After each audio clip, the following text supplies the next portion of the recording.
Hey Cougar fans, welcome back to another Coaches Weekly with assistant track and field coach Andy Chizzo. The team just finished up competing at the University of Chicago over the past weekend, and a lot of good performances individually for the team. Obviously on the female side, we'll get into some of the top 5 finishers, but all around a good meet for your team. And you know, it's kind of like one of those things where every week we come in and said, it's been a good week for you guys. You have people placing top 5 and then PRs are being broken. Yeah, we love that. The setting at University of Chicago is great. It's one that we're comfortable with. It's local.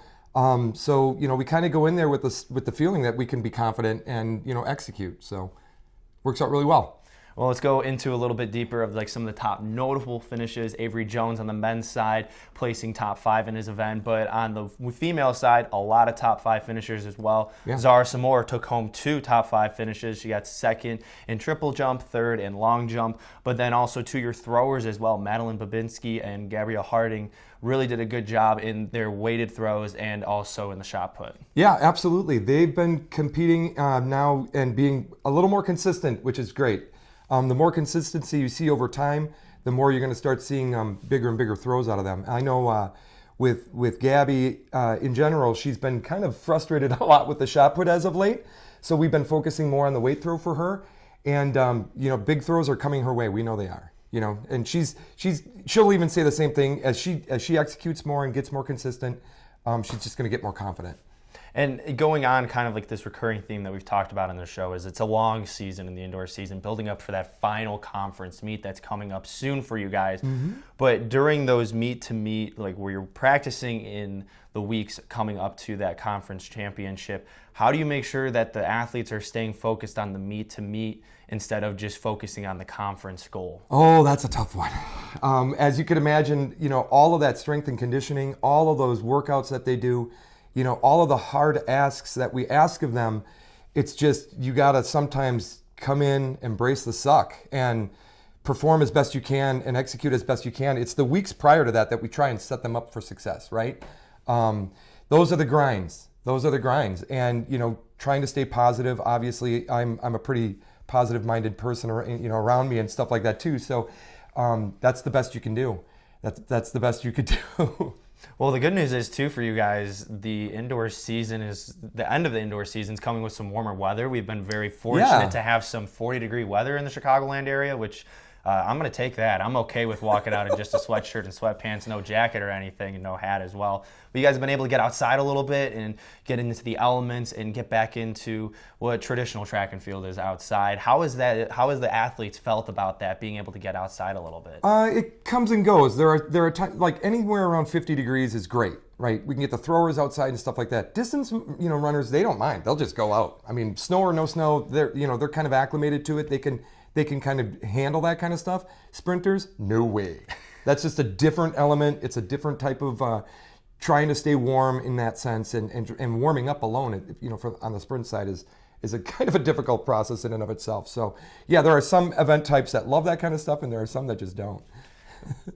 So kind of going into this point now with the outdoor season coming up, have you seen some of your athletes get a little bit more excited as the end of the indoor season comes up and then they're looking towards the outdoor season? Yeah, because, typically as you're progressing, there are some event changes, like the weight changes from, the weight throw to hammer. And I know Gabby's going to be, just wanting to get outside and throw that and see how far that'll go. But, there are the vaulters as well. They pretty much want to go outside and there are some mental, changes that happen too with the wind and the weather and stuff that could be could be negative or could be positive depending. That's just you never know what you're going to get in the spring outside early on, with this Midwest weather. So well, your team's getting ready to compete at Ripon College this weekend, another meet of the indoor season, leading up to that conference meet that everybody's anticipating the team will perform well at. What's going to be the message to the team when you guys head on the bus and get ready to go to Ripon College this weekend? Yeah, so the biggest difference here is it's not local. It's going to be a 3-hour grind on a bus. And, first of all, it's just sleep, relax, do whatever it is you need to do to just get yourself in the zone. I guess it would be consistency again. Like we've talked about it earlier. If that can happen and if we can keep that happening, we know big things will happen. I mean, it's just a matter of time. So hopefully we can prep them for that in that sense. Well, I'll ask you this. You have a 3-hour bus ride ahead of you. What are you bringing on the bus to keep you relaxed and focused on coaching at this track meet? Yeah, I usually just bring a book. I used to be a big reader. I'm not so much of a reader anymore, so I'm kind of trying to get myself back into that kind of sense. So I'll also look at some videos of past performances and practices leading up to that meet.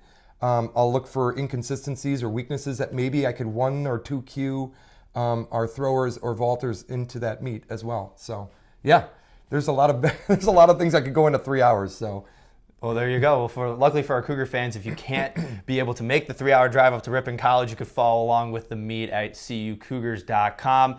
Everything with updated stats, schedules, roster, and more you can find there. I want to thank assistant coach Andy Chizzo for joining me this week on another Coaches Weekly. Hey, best of luck this weekend, Coach, and can't wait to talk about what you guys do this weekend next week. Yeah, thank you very much. I think we should maybe just have one more notable. There was Simone and Kayla this past weekend. We found out they qualified for the USATF Indoor US Championships over in Albuquerque. That'll be happening, I believe, at the end of this week. So just keep your eyes and ears open for them too. They're ripping it up pretty well as well. 2 of the best track athletes to walk through the halls of Geisman Gymnasium and on the campus of Concordia, Chicago. So glad to hear their names are coming back and excited to see what they do at that event. Yeah. Well, hey, everybody, thank you for tuning in to Coaches Weekly. We'll see you next week. And as always, go Cougars.